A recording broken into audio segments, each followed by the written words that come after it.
Yes, everybody, welcome back to Talking Wolves. Welcome back to a brand new match preview on the channel. We're here yet again for what is being described as another El Sackico. We had one on Wednesday against Everton.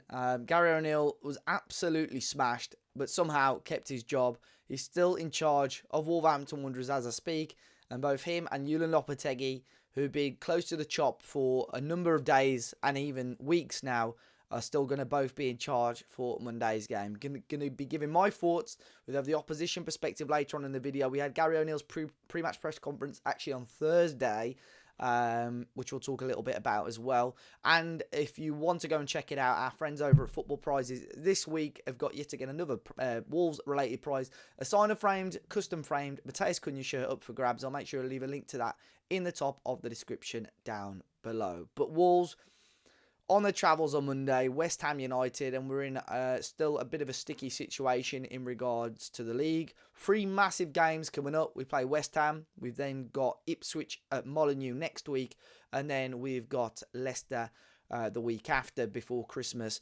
I certainly think the main reason that Gary O'Neill is still in charge of this football club is because Wolves haven't got anybody lined up, and they want to avoid the situation that they had with Bruno Lage a couple of years ago, where they sacked him and just really struggled to get a replacement. So I think Wolves are working hard on that. However, I think with the way Fosun have set us up, they are pretty much struggling. I know for a fact that they're struggling to bring somebody in because they're being very stubborn in regards to what money they want to pump into it, how they want to approach things. They want to be self-sufficient, the club. They don't want to change that. And all of a sudden, your pool of managers goes very small. We've seen today even the West Bromwich Albion manager, Corberán, linked. I have no doubt he'll be on the Wolves' radar, but for me, regardless of his managerial ability to bring somebody in with West Bromwich Albion roots, not much top, if any, top flight experience, I think that's going to be a big risk for Wolves. Although there are some Wolves fans open to it, and if it worked, yeah, it'd be absolutely brilliant to rub that into the West Bromwich fans' faces. But Graham Potter, David Moyes, I think we can say no to them. And I think if they're not interested, I'd assume Conceição is the same. So it's a very interesting pool of managers that Wolves are going to be having to look into, and they're certainly going to be having to look outside of the box. So we'll have to wait and see. I think they're going to have to take a massive risk and a massive punt on whatever happens here.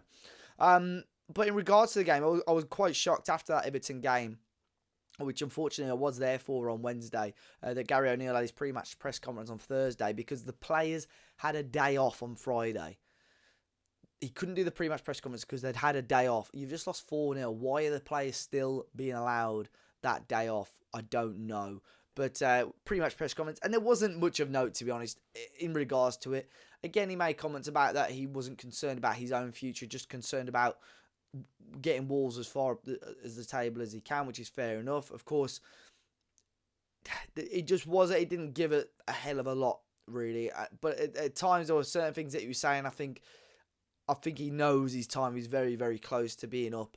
And like I said at the start of the preview, I'm flabbergasted that he's still the head coach of Wolverhampton Wanderers. Now, in terms of the team, pretty much everybody is still available. Nelson Semedo, of course, coming back for suspension, which is going to be a plus, I suppose.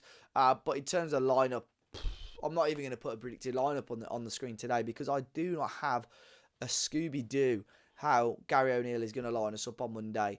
Something has got to change. The manner that we conceded, the manner that we defended on Wednesday was nothing short of atrocious. Set pieces once again. So Dawson, Bueno, I don't know. Dawson was diabolical, I thought, on Wednesday. Lamina was slotting into the back 5, just didn't quite work out. I think he's got to make some brave decisions on Monday, Gary O'Neill. If he wants, I can genuinely see that we live in a world where Wolves win the next 3 games. I can genuinely see that. And that just puts Wolves and their club and the board in such a weird situation. But I can genuinely see a situation where Wolves win all 3. But I can also see a situation, and this is why it's weird, that we lose all 3. I think he's got to make some brave decisions. Players that have been underperforming, regardless of whether you're senior players or not, you've got to axe them. There's been players on that bench gagging for an opportunity. You've got to mix it up. Give them those chances. Tommy Doyle, Pablo Sarabia, who, to be fair, did have a little knock, and that's why he wasn't in the squad on Wednesday. These people need those opportunities, and because otherwise, why not? You know, you have to change something. And I'll be intrigued. And Lopetegui, like I said, first time that we're facing off against him, it would have been sod's law that he was sacked or whatever before this game, but he's going to be in charge. I would be intrigued to be inside a few of those Wolves players' heads to think, is there that little bit of them that wants that revenge or wants to prove a point to Lopetegui? 8-0 is a perfect one because, you know, Lopetegui throws him out for such a long time when he was at the club. But he's in the dugout. I think Wolves fans travelling to the London Stadium will be interested. I'll be interested to see what sort of reception he gets from the Wolves fans. But I cannot for the life of me figure out how this game is going to go. And I'd be intrigued to see how Wolves approach it, how Wolves play. Are they still playing for Gary O'Neill? Nobody wants a relegation on their CV. And I stand by the fact that in terms of individuals, our club is the players that we've got are too good to be in this position. But ultimately, how they're being set up, stupid individual errors, lapses of concentration are ultimately costing us. And that mentality and setup needs to change sooner rather than later. But I did have the pleasure of speaking to Gio, who's a West Ham fan. He's from the Hammers chat page, and it's so strange, the parallels, you know, how close they are to us in regards to what's going on at the moment. But these are his thoughts ahead of the El Sackico on Monday. So then, Gio, thank you very much for jumping back on Talking Wolves. We did a video a short while ago on your channel, very similar to this, and you asked me this question about Gary O'Neill, so I'll ask you the same. Julen Lopetegui for you, in or out? Out. I wasn't keen when he was first linked. I really didn't want him, and then it was sort of reported he was away to join AC Milan before their version of the Ultras did a petition and stopped it. But in between that period, when it looked like he was joining AC Milan, I was happy because I was like, "Oh, get in! It means we can't have Lopetegui." And then it came out very quickly that he was the one coming in, and he was in before Moyes was even out. So it was back in May, he was wandering around the training ground and stuff, although he didn't officially start until the 1st of July. So we've got like a month's charity work of Lopetegui. And I wasn't happy with it because I felt like West Ham were in a really good position coming out of the season. We just finished ninth, quarterfinal Europa League. We're away to have our first season in 4 without European football.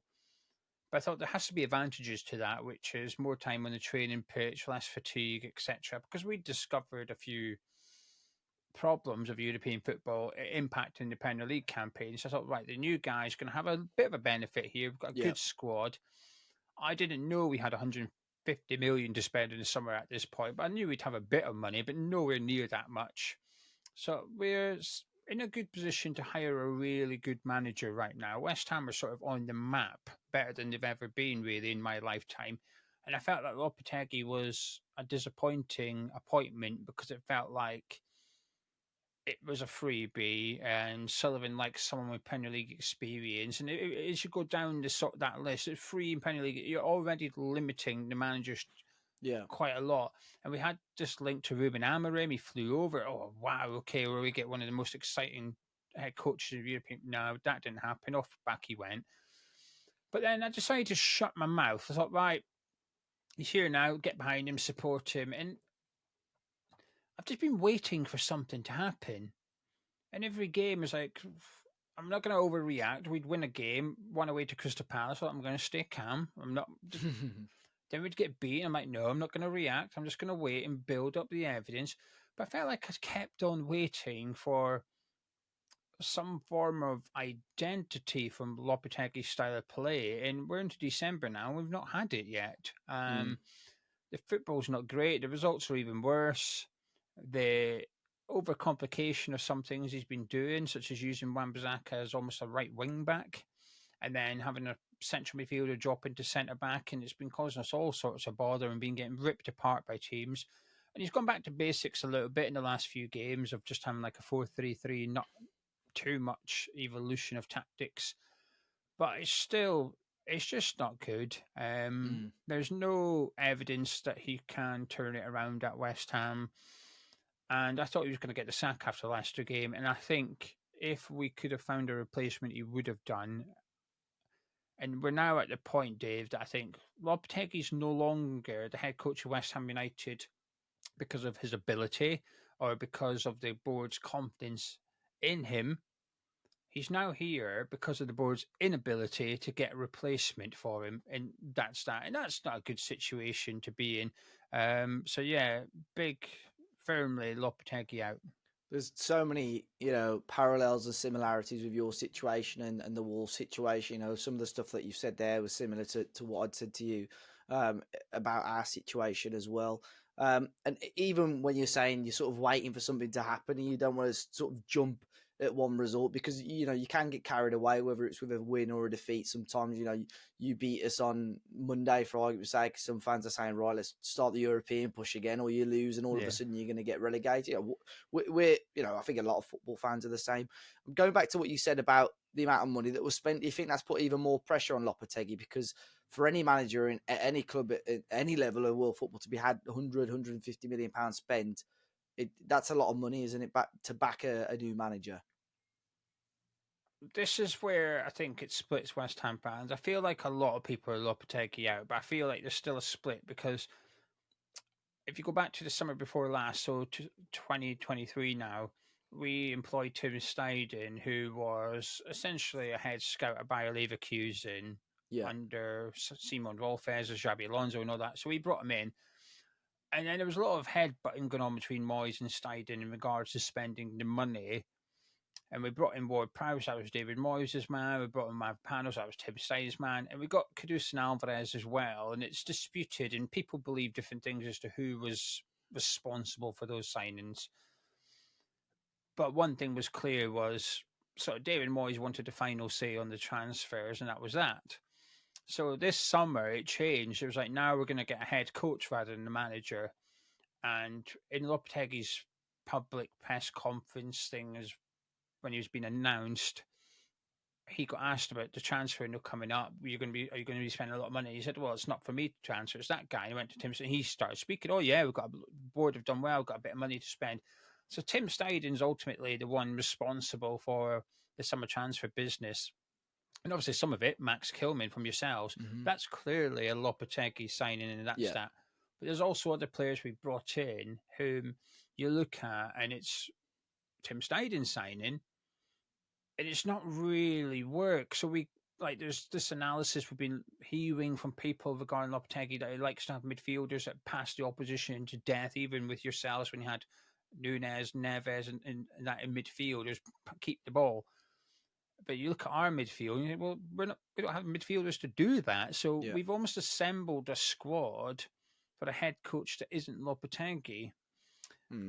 But yet we've let him spend 40 million on Max Kilman. So it's very disjointed and mismatched. So it's like we had all this money to spend. It's almost like everybody got to spend a bit of it. And then we're all scratching our head because it's not really working out cohesively as a team. We signed Somerville from Leeds. That was David Sullivan, the chairman. It was him. He that wanted Somerville. So we spent 25. So the chairman's having a 25 million spend up. Lopetegui's getting a 40 million pound centre back. Tim Steiden, our technical director, went off and got Todibo on loan, but we're committed to spending 40 million euros on him next summer. And then we were going after Wan-Bissaka and Kyle Walker-Peters for right back, two completely different profiles of right back. Strikers, we're going after John Duran. Don't get him, so get Niklas Füllkrug, the complete opposite of a player. One's young 20s, other one's in his 30s. One's a strong centre forward that isn't very mobile, and then you've got the other guy who'll run around. It's like, what is going on here? It doesn't really feel like there's much planning. So pressure on Lopetegui, yes, but I think it's also made a lot of people look at Tim Stein and say, well, you've not really done your job well here, have you? Unfortunately for Lopetegui, it's cheaper to sack the head coach than it is to bin off the technical director and change all of his players. So it's a difficult one. I think everybody's got different opinions on it. Yeah, it's very difficult when you've got people in, every area of sort of the hierarchy, your manager, sporting director, and even worse when chairman or CEO is getting involved as well. Rather than, right, you can have him, I'll have him, and you have him. You've really all got to have a list of players and say, right, none of us want him. All three of you have got to agree on something. So it's always going to end in tears when it's like that, to be completely honest. The name you mentioned there, which obviously a lot of Wolves fans are familiar with, is Max Kilman. How do you think he's been getting on for you guys so far? So, Dave. I think when he first came in, there were some really good, strong performances from him. And because I had a strong opinion of him pre-West Ham, I didn't really get carried away because I was like, nah, this ain't Max Kilman. Like, this is like the best version of Max Kilman you're going to see. And you ain't going to see this for the entire season. Yeah.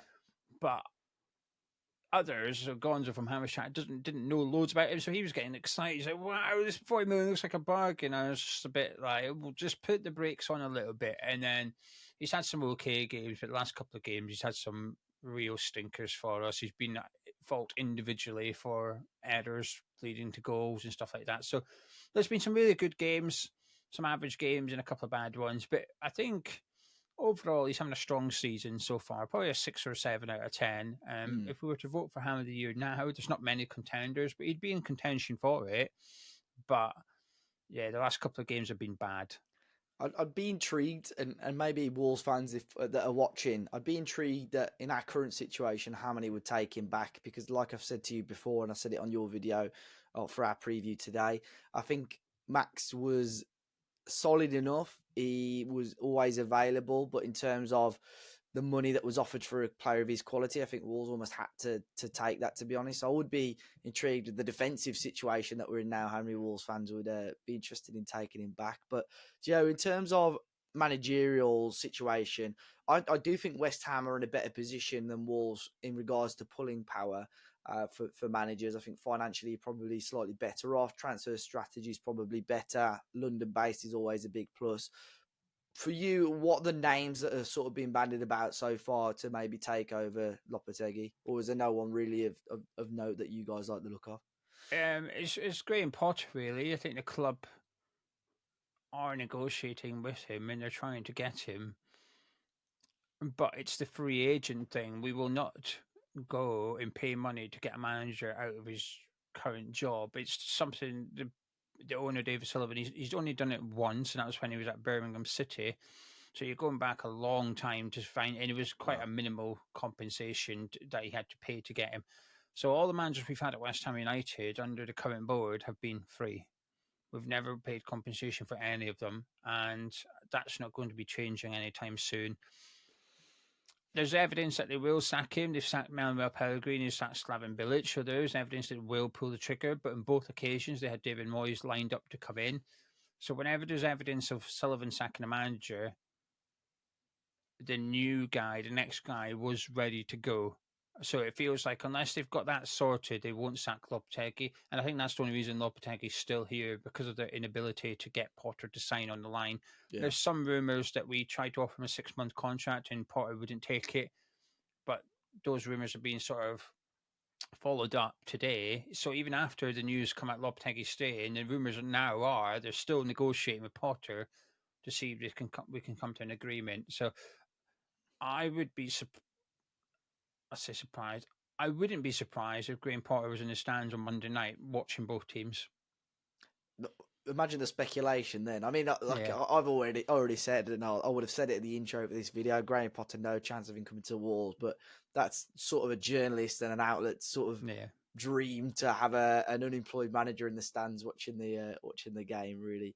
It's I can't imagine how much of a strange situation it is for the manager themselves, the squad, almost knowing that this guy probably isn't going to be taking charge next week, and for the board as well, who think both in similar situations. If they had somebody lined up, the manager wouldn't be in a job at the moment. Would you take Moyes back maybe for third time lucky, or do you think that would never happen?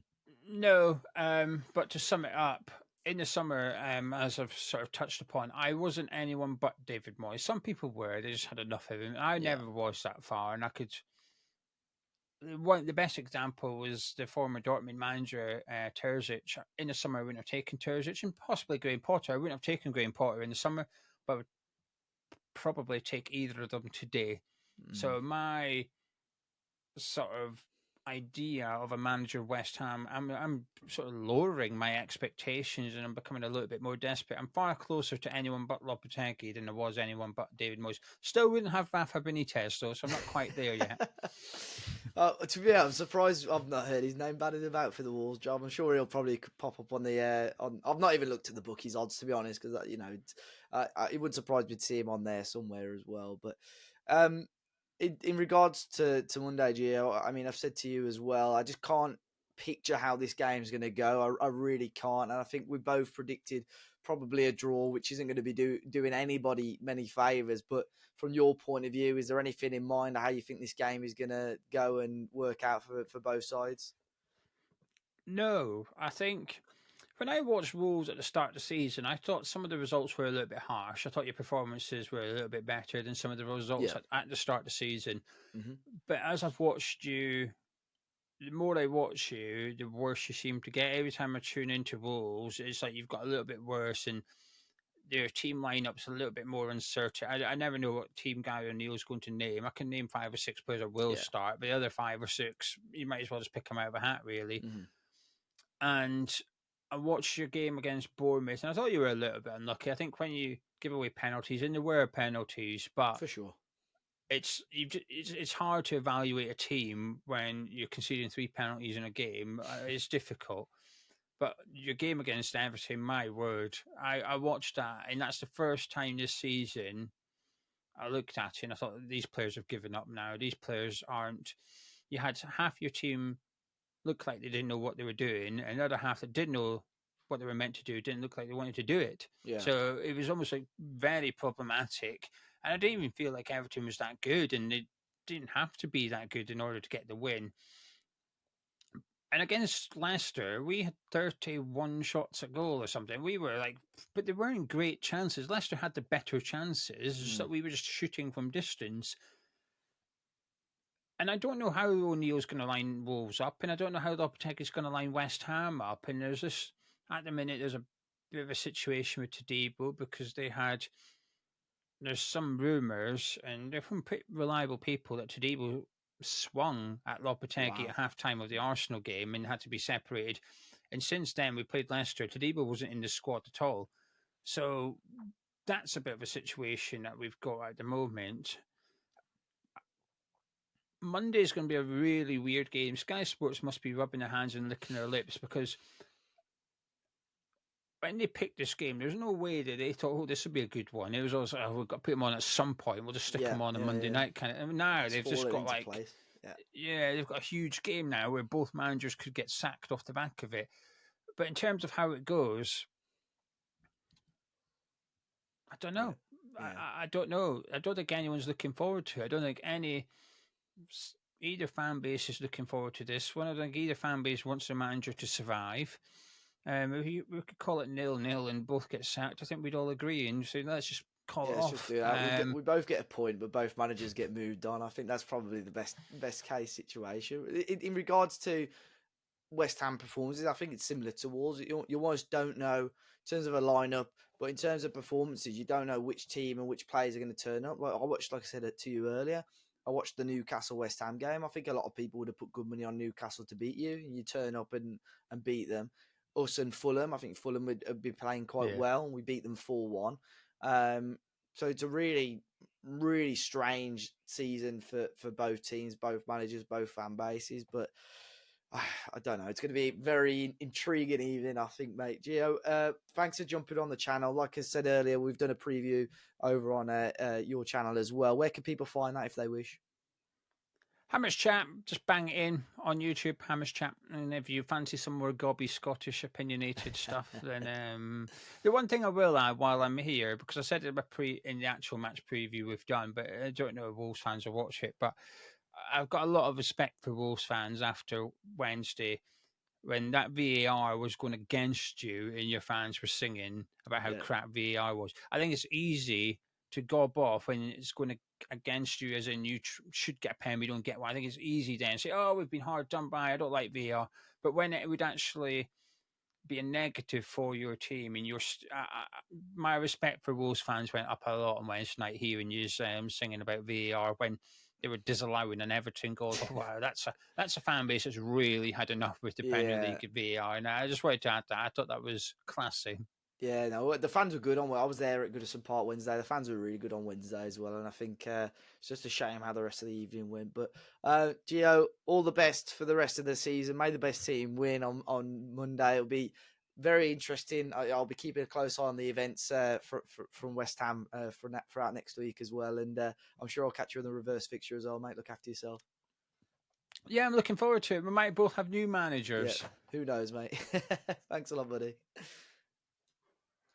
Big thanks to Gio once again for jumping on the channel. I'll make sure I leave a link to their channel in the description down below. Guys, do let me know your thoughts in the comment section. Very quickly before I finish as well, there is a handful, not even a handful, a couple of cards, Christmas cards that I've made, Mateus Cunha Christmas cards, which are available on the Talking Walls website. I'll make sure I leave a link to those in the description. There's probably 1 or 2 left, so be very, very quick if you want one of those to give to your family, friends, loved one, West Brom fan to wind them up, I don't know. But as always, I appreciate your support, guys, even during these tough times. Be sure to hit the like button down below, subscribe to the channel.